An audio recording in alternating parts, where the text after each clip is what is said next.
కురుక్షేత్ర యుద్ధం తరువాత ధృతరాష్ట్రుడు కృష్ణుడిని ఇలా అడిగాడు, నాకు 100 మంది కొడుకులున్నా అందరూ పోయారు ఎందుకు అని.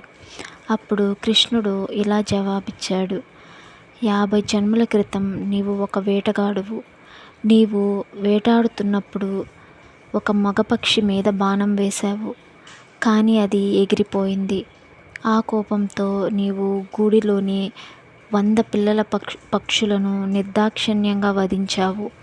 తండ్రి పక్షి నిస్సహాయ వేదనతో చూడవలసి వచ్చింది. అప్పుడు ఆ తండ్రి పక్షికి తన 100 మంది కొడుకుల మరణాన్ని కలిగించి నీవు బాధ కలిగించావు. కాబట్టి మీ 100 మంది కొడుకులు చనిపోవడాన్ని నీవు కూడా భరించవలసి వచ్చింది. అప్పుడు ధృతరాష్ట్రుడు, సరే అయితే నేను 50 జన్మలు ఎందుకు వేచి ఉండాల్సి వచ్చింది అని అడిగాడు కృష్ణుణ్ణి. అప్పుడు కృష్ణుడు ఇలా జవాబిచ్చాడు, నీవు గత 50 జీవిత కాలాల్లో 100 మంది పుత్రులను పొందేందుకు పుణ్యాన్ని కూడబెట్టావు. ఎందుకంటే దానికి చాలా పుణ్యం అవసరం. అప్పుడు నీవు 50 జీవిత కాల క్రితం చేసిన పాపానికి స్పందన వచ్చింది. కృష్ణుడు భగవద్గీతలో గహన కర్మతో గతిః అని చెప్పాడు. చర్య మరియు ప్రతిచర్య పనిచేసే విధానం చాలా క్లిష్టమైనది. ఏ సమయంలో ఏ స్థితిలో ఏ రియాక్షన్ ఇవ్వాలో దేవుడికే బాగా తెలుసు.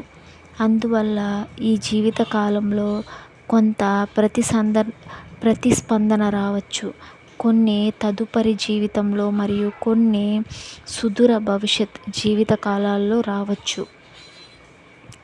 శ్రీమద్ భాగవత ఉదాహరణ ఇస్తుంది.